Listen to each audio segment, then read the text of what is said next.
A mounted rider came upon a line of shapes at the edge of the road and stopped. For a moment, he thought it was a grove of small trees, a thicket grown wild along the low hills outside Targoviste. Then the sun lifted, and the shapes resolved into a stern geometry, rows and rows arranged with a careful, terrible regularity. The rider's horse snorted. The wind tasted of iron and rot. Silence lay over the valley like a waiting thing. If you want more investigations like this into history's darker mechanics, stay with us to the end. Subscribe and like to see each deep dive that unpacks how violence has been engineered and how that instrument cut inward as surely as it cut its enemies. When the rider drew closer, he saw men nailed upright, not trees. They were not in disorder, but in pattern. A measured spacing, the stakes planted at intervals along the slope, so that from a distance the scene read as intentional architecture rather than chaos. Some faces hung slack beneath the sun. Others were fixed in something like mute accusation. Messengers later would carry the image back to courts and camps and presses, and the name of the man who had ordered the arrangement would pass across borders like a summons. Vlad Dracula of Wallachia. The following pages trace how a ruler born into border violence and forged by captivity would transform cruelty into a policy. How spectacle and logistics were married into a single instrument of strategy, and how that instrument cut inward as surely as it cut its enemies. This is not a eulogy for fear, nor a catalogue of sensational detail. It is an investigation into method, motive, and consequence. The events cluster around 1462, but they draw back in time to the patterns that made them possible and forward to the ironies that swallowed their maker. Vlad's youth offers the first key. Born into a princely line that sat like a thin crust over strategic vulnerabilities, he came of age in a borderland where loyalties were negotiable and life a ledger of debts and hostages. As a boy, he and his brother Radu were turned into instruments of diplomacy. The Ottoman court received them, not in comfort, but as hostages, human collateral held to bind their father, Vlad II, to the Sultan's terms. The world of the Ottoman palace and military camp taught harsh lessons. Young Vlad watched the mechanisms of power at work, the precise drill of the Janissaries, the casual brutality of punitive expeditions, the way a sovereign balanced mercy and terror to keep fractious territories in line. Accounts of those years vary, and historians argue over emphasis. Some sources portray the captivity as formative in a didactic, even practical way, an education in administration, arms, and survival. Others emphasize the psychological footprint, humiliation absorbed and returned as a precise, personal grammar of pain. Plausible inference must be careful here. It is likely both processes occurred, knowledge and trauma braided until they became indistinguishable. A man who learned warcraft in his adolescence would also learn how to weaponize the memory of his own smallness. Return to Wallachia did not bring quiet. The domestic scene was fractured by nobles, the boyars, whose local power threatened central authority. To a prince who had tasted the disciplined order of the Ottoman military, the boyars must have seemed both a danger and an insoluble nuisance. The consolidation that followed his ascent to power combined the administrative mind of someone who had seen empires organized with an instinct sharpened by personal grievance. He moved to remove obstacles methodically and mercilessly. There are two images that recur in sources from the period: the grave hall, where traitors were summoned, and the public road, where their fates were arranged. The coronation purge, when Vlad dealt with rivals and suspected conspirators, served both as practical elimination and as a message. In smaller, private settings, he could exert control through exact punishments. In public, he could make crime visible as a kind of ordained geometry. The difference mattered. A whispered death resolves a problem. A public spectacle transforms private act into state language. The mechanics of impalement itself merit straight technical description, because understanding the method is essential to understanding the tactic. Impalement was not a random act of frenzy. It was labor, a logistical operation with tools, personnel, and timing. A stake strong and straight had to be chosen. Diggers and carpenters were requisitioned. The placement mapped so that viewers would see patterns of order. Victims were often positioned so that the stakes pierced the body in a way that would prolong consciousness. In some accounts, though chroniclers and pamphlets differ widely on the precise physical details. Contemporary sources, particularly German and Saxon pamphleteers, had reasons to amplify horror. Merchants and diplomats at the borders returned home with stories that sold well and that suited political agendas. A rigorous reading of the sources therefore treats high numbers and lurid specifics with caution, translating them into ranges and implications rather than fixed, absolute facts. Still, the psychological effect was unmistakable. The sight of a disciplined row of punished bodies communicated control beyond the lethal fact. It was a demonstration of reach. A sovereign who could place death like a fence along a border could also command obedience and extract tribute. Fear functions as a multiplier of force. An army may win through steel, but a reputation for cruelty can dissolve resistance before the first meeting of blades. This is the central calculation that appears in Vlad's strategy: weaponize the imagination. The application of that calculation against the Ottoman threat was deliberate. The forest of stakes thus functioned as a cognitive weapon. It reframed risk. The moral and human costs of that reframing were severe. To analyze the tactic clinically risks flattening the suffering into an instrument. To insist on only human stories risks dismissing the strategic logic. The proper way forward is to hold the two together. Each stake was a person, each arranged row a set of calibrated messages. For the Wallachian populace, the effect was ambiguous. Some subjects felt relief in the clarity of power, order enforced, treachery punished. Others saw the prince they had placed on the throne become something else, a figure less protector than calculator of terror, someone for whom political survival justified methods that hollowed out the social fabric. Vlad's relationship with his nobles illustrates that cost. The boyars were not merely targets, they were a structural class through which governance passed. By decimating their ranks and confiscating their lands, he centralized power, but at the expense of a class that might have offered stabilizing counsel. It is a familiar trade-off in the history of strongmen. The more absolute the center becomes, the fewer mediating institutions remain. That centralization can produce temporary clarity, but at the price of political legitimacy and adaptability. When the external threat recedes, a ruler built on terror lacks the institutional backups to maintain long-term rule without perpetual repression.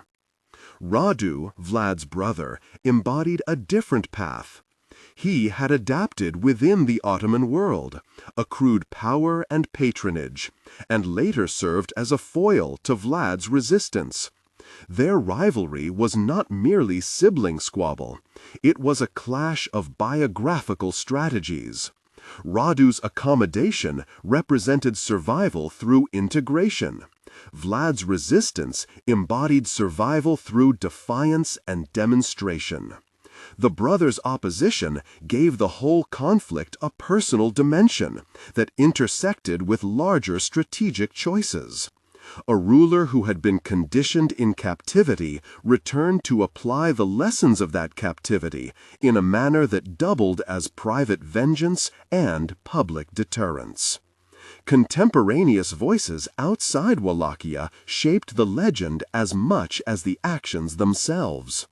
European pamphleteers, especially in the German lands, turned accounts of Vlad's punishments into a genre, sensational narratives that found a receptive audience and served political ends.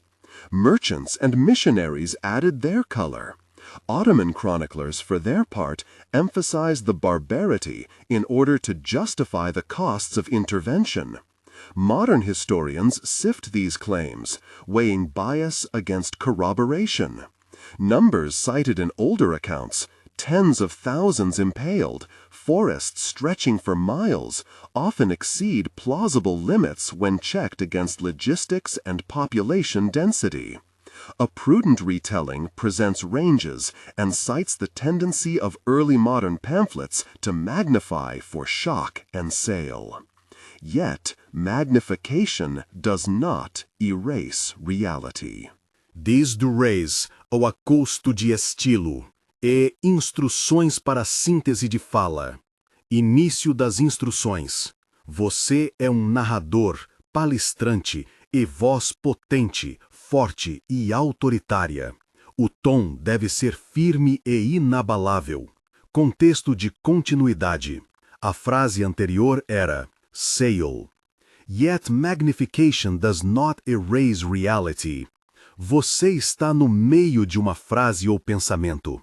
Mantenha o ritmo e a força vocal sem quebrar a conexão. Haja como se estivesse transmitindo uma verdade fundamental. The spectacle worked. It fed into a cultural memory in Europe and the Ottoman world that outlived the immediate conflict. For Vlad, it produced the immediate strategic dividend of repelling Mehmed's immediate advance. For longer times, it produced a reputation that would survive through ballads and negative exempla, a character study in the use and eventual cost of terror. The cost became personal. A state that rules through fear must constantly renew the calibration of terror to keep it effective. That is a dangerous treadmill. Methods that once cowed an enemy lose effect with repetition. They require escalation or diversification. Moreover, as terror becomes the primary instrument, the ruler's options narrow. Negotiation is suspect, restraint is read as weakness, external allies are wary.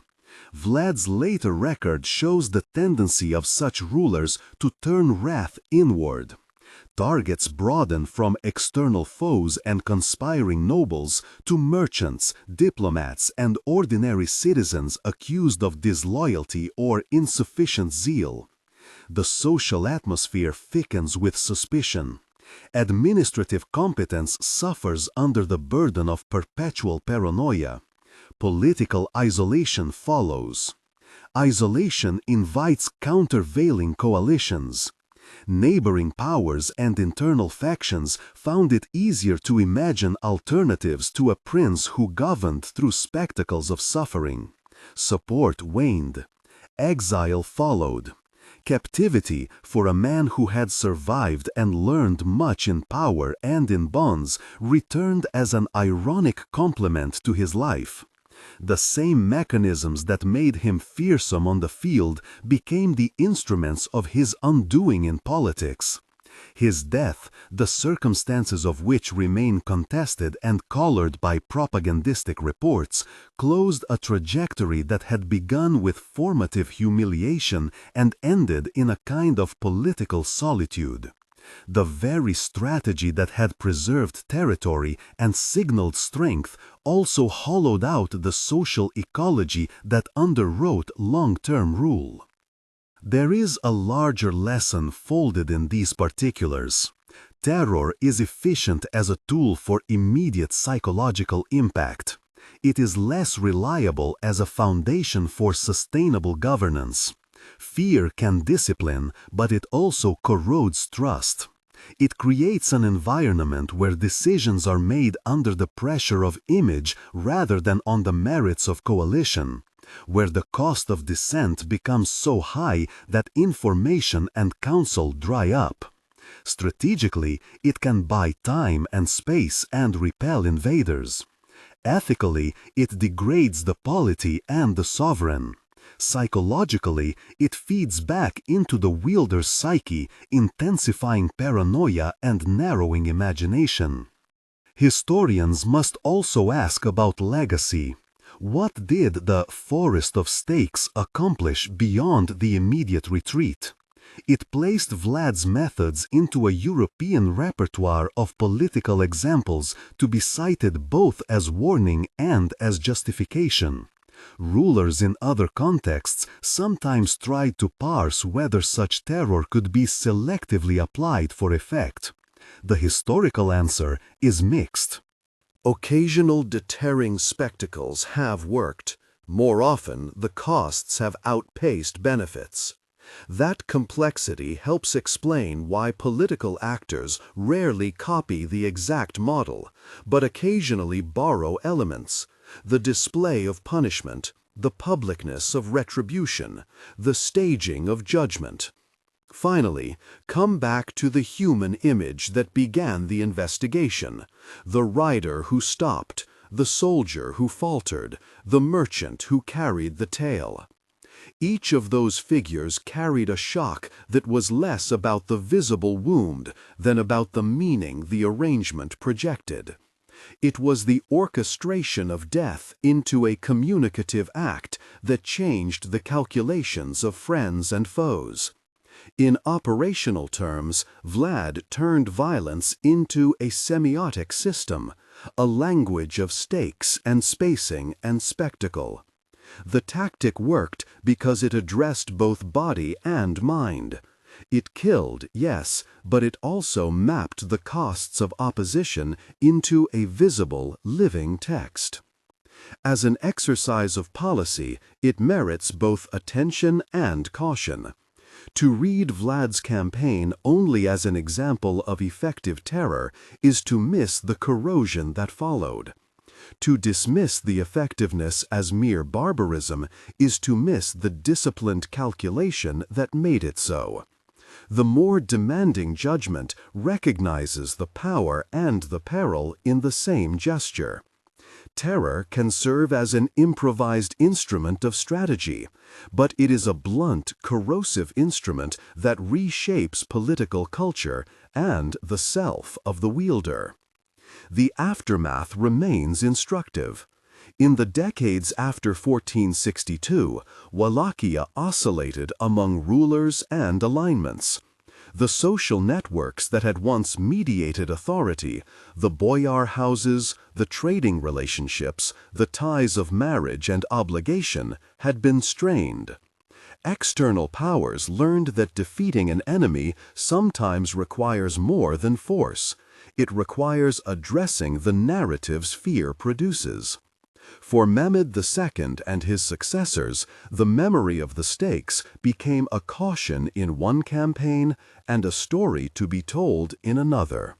For Europe, Vlad's legend contributed to the continent's own imaginations about the East and about the thin line between martial honor and monstrous excess. When the chronicles close and historians peel back layers of rhetoric and propaganda, what lingers is not only a ledger of deaths or a tally of victories. It is the uncomfortable recognition that human beings are capable of converting pain into policy with dispassionate efficiency, and that policy, in turn, returns, like a mirror, to the hand that crafted it. The forest that once stopped an advancing army also stopped a ruler's progress toward stable rule. The instrument of deterrence became an engine of estrangement. History offers us in Vlad's example neither simple moral purity nor a neat technological manual. It offers a case study in decisions and their unforeseen reciprocities, how trauma teaches technique, how technique becomes doctrine, how doctrine invites escalation. The image of the stakes, when disentangled from sensationalist embroidery, helps to clarify a structural fact about political violence. Once fear is institutionalized, recourse to normal politics diminishes. That fact is not merely historical, it is predictive. Societies confronted with leaders who prize spectacle of punishment should ask not only whether the spectacle deters, but what it destroys in the political substratum that sustains rule. Where does that leave us in moral terms? The cold arithmetic of deterrence cannot be the only rubric. A ruler's duty includes preserving the institutions that give society resilience. When the short-term gains of terror are achieved at the expense of long-term cohesion, the polity loses. The tragic irony of Vlad's career is that the measures that bought survival in one moment contributed to fracture in another. His enemies were shocked. History asks us to be equally shocked by the human calculus that allows such methods to appear rational. And so the valley remains a lesson. The rider who found the stakes passed on a message to future generations, not only about what had been done to enemies, but about the nature of states that rule by fear. It is a lesson that resonates beyond 16th century fields and campfires. A warning that the efficacy of terror may be real in the short run, but deeply corrosive over time. We look back unsettled, because the mechanisms we observe are not relics. They are variants of strategies still available to those who believe power can be consolidated by spectacle. To study Vlad is to study that temptation, its mechanics, and the human cost it exacts. The tale is not exhausted. There remain debates about numbers, about the exact sequence of the June campaign, about the political maneuvers that followed in neighboring courts. There are margins where certainty slips into probability. Yet the core narrative stands. A prince shaped by captivity chose terror as instrument. Terror accomplished a strategic end and a moral catastrophe. Terror then consumed political space and, finally, him. The last image of the valley, when the sun sets and the stakes cast long shadows, is not a tableau of triumph, but a question posed to any polity considering the calculus of fear. If this investigation helped you see beyond the lurid headlines to the mechanisms beneath, subscribe for more careful reconstructions. Like the channel to support future deep dives, and tell us in the comments which episode of history you want unpacked next. We will examine the tactics, the logistics, and the human consequences with the same rigorous attention. Yet memory does not stop at policy. It moves, it migrates, it is reshaped by the tongues that tell it. Am implicatis any attempt to parse cause and effect. The myth around Vlad has fed political projects, advertising campaigns, tourist economies, and academic quarrels. It has been exploited by regimes seeking martyrs or monsters, by markets selling macabre souvenirs, by scholars seeking to disentangle what contemporaries actually did from what later readers wanted to think they did. Each use leaves new traces, and each trace is read by later generations as if it were proof rather than instrument. Historians today navigate an archive crowded with contradictions. Ottoman tax registers, Moldavian and Wallachian chancellery notes, Saxon town records, and late medieval chroniclers all provide fragments. No single source offers a definitive inventory of motives or victims. Methodologically, the task is to triangulate, to understand not just what happened, but why contemporaries recorded events the way they did. Propaganda, both state-sponsored and grassroots, must be read as political technology, not merely as error. At the same time, to overcorrect by assuming every extreme claim is fabrication would be to erase suffering. The careful historian keeps both tensions in view, the need to correct sensationalism and the responsibility to honor the reality beneath the rhetoric. What then is the ethical residue of Vlad's career? One lesson has already been stated. The short-term calculus of spectacle can undermine the longer arcs that sustain political life. But there is a second, subtler point. The translation of violent practice into public narrative alters citizens' imaginations about power. Spectacle teaches subjects what to expect from rulers. It normalizes certain responses to disorder. When the spectacle itself becomes a source of legitimacy, a feedback loop forms.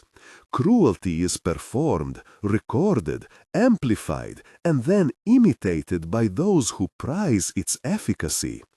Breaking that loop requires not only different tactics, but different stories, alternative narratives that valorize repair, law, and institutions over theatrical retribution. It is worth pausing on the paradox that made Vlad both successful and ultimately fragile. His methods secured obedience by invoking terror, but they also hollowed common life of trust. Local elites grew wary, foreign allies recalculated their commitments. Even supporters came to fear the instability that terror breeds. The state, in short, was made more obedient but less cohesive. That is a form of political entropy. The faster a regime moves through fear, the less dense becomes the web of mutual dependence that keeps it functioning. The valley with its stakes is therefore a lens through which to read broader historical dynamics.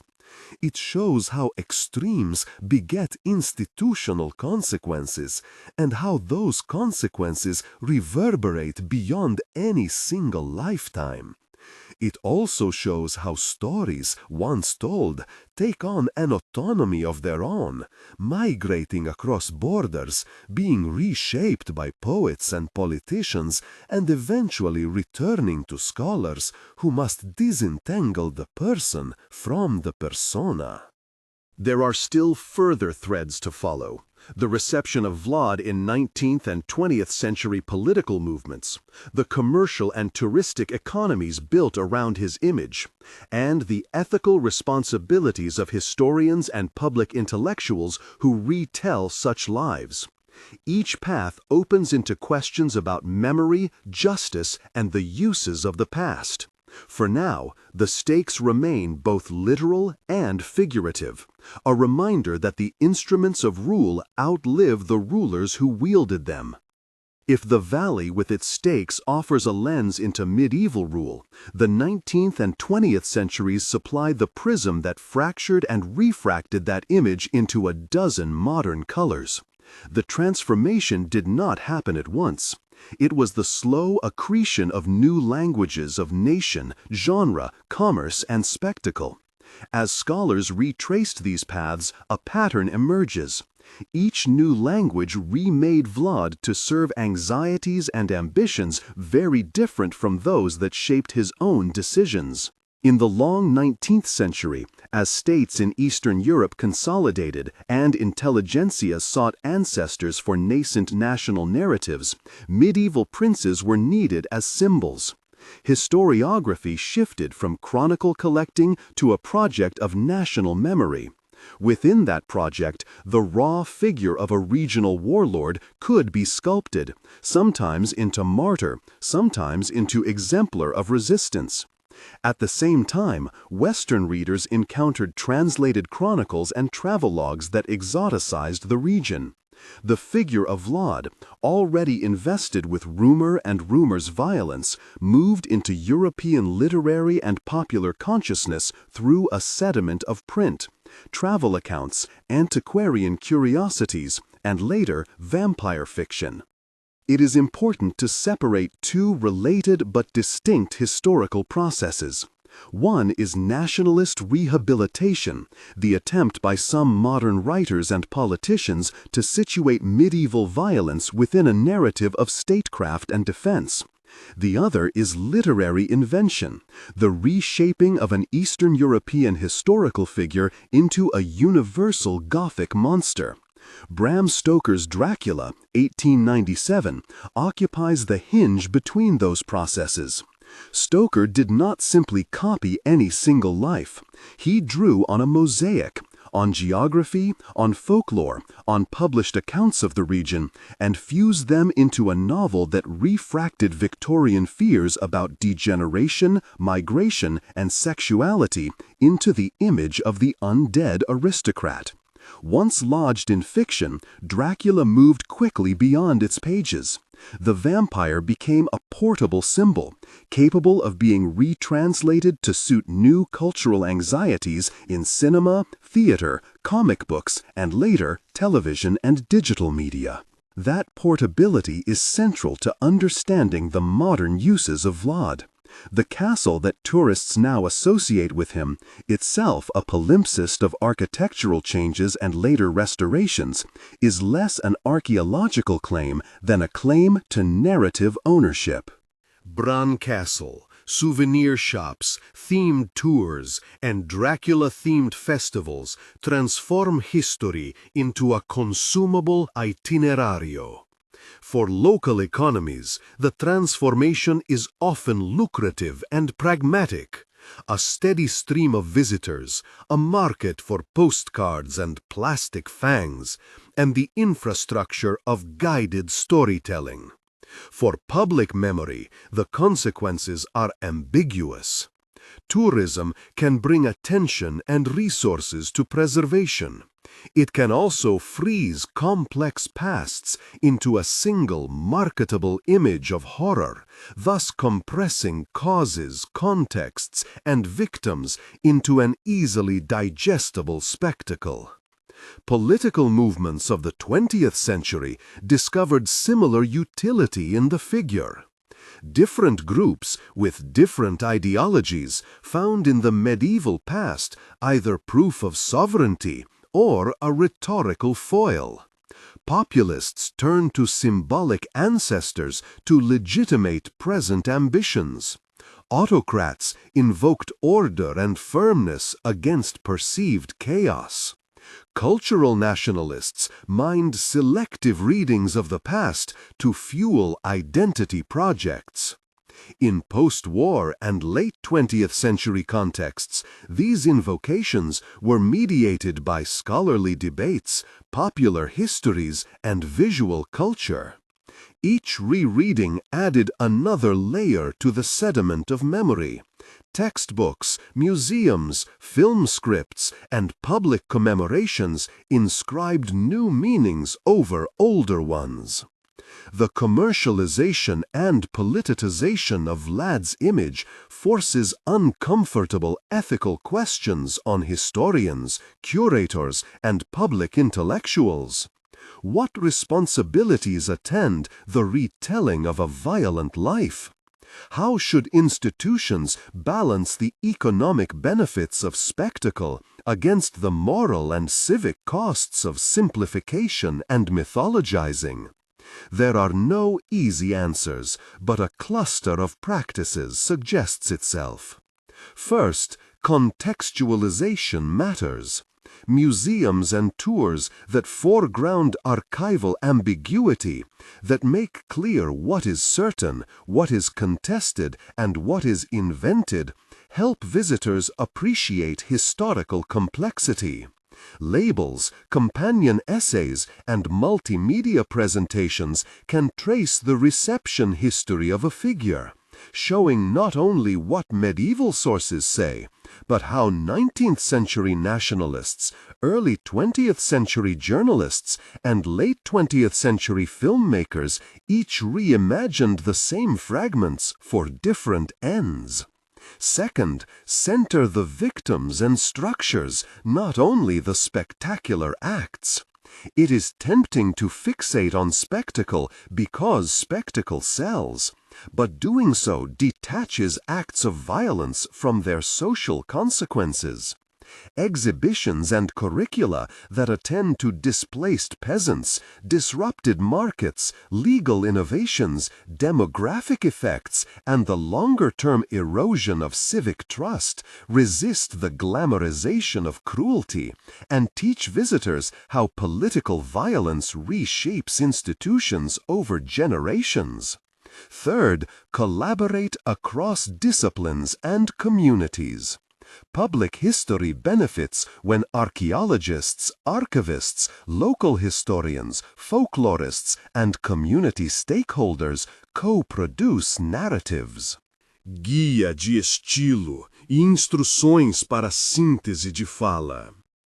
Você é um narrador, palestrante, com voz potente, forte e autoritária. O tom deve ser firme e inabalável. Finalmente, aumente a emoção para um nível máximo, mantendo a potência, e termine com uma pausa solene e impactante. That plural authorship makes it harder for any single political project to monopolize the past and open space for marginalized voices, for local oral histories, for women's experiences, for the testimony of non-elite actors. Finally, resist teleologies. Both hagiography and demonization simplify a past that is usually messy. An ethical historian acknowledges ambivalence. The ruler who defended borders might also have brutalized civilians. The chronicler who praises a prince might also be complicit in propaganda. Holding contradictory truths simultaneously is difficult, but it is the sober work of public memory. Across these debates, the metaphor of the stake persists because it is evocative. A physical implement becomes a symbol of performative sovereignty, a test case for questions about spectacle, legitimacy, and the afterlives of violence. Yet, metaphor must not replace method. Where spectacle taught subjects how to expect rulers, responsible scholarship teaches citizens how to interrogate those expectations. Storytelling and institution building are not mutually exclusive. They must be partnered if a polity is to tilt toward law rather than theater. Even now, new media complicate matters further. Film franchises and streaming series remake vampires for contemporary audiences, adding visual languages that circulate faster and farther than print once did. Social media amplifies myths and sells experiences. Digital archives democratize access even as they enable the viral spread of selective extracts. Those phenomena are not merely technological curiosities. They are vectors by which the past is reinterpreted and repurposed, sometimes in ways that revive old political impulses. In the archive's dim reading room, where the story of the valley with its stakes began for many modern readers, these layers are tactile.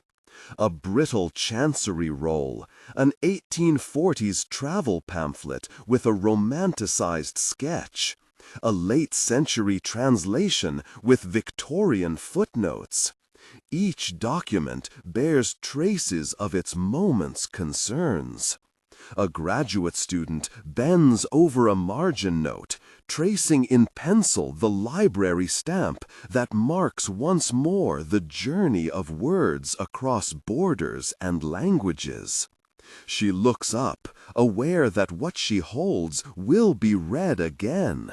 By a curator drafting a new exhibition label, by a novelist mining obscure phrase for a future thriller, by a teacher who will assign the piece to adolescents learning how nations remember. She sets the roll carefully back into its box, mindful that the instruments of rule, wood and iron, ink and paper, have outlived the bodies that first wielded them. In that care, there is a small politics of responsibility, to recover not only events, but also the contexts in which they were told and retold. The next choice is whether to preserve the magnificent horror or to reframe it within a broader story of law, repair, and civic reconstruction. That choice, like the stakes themselves, will shape imagination far beyond any single lifetime.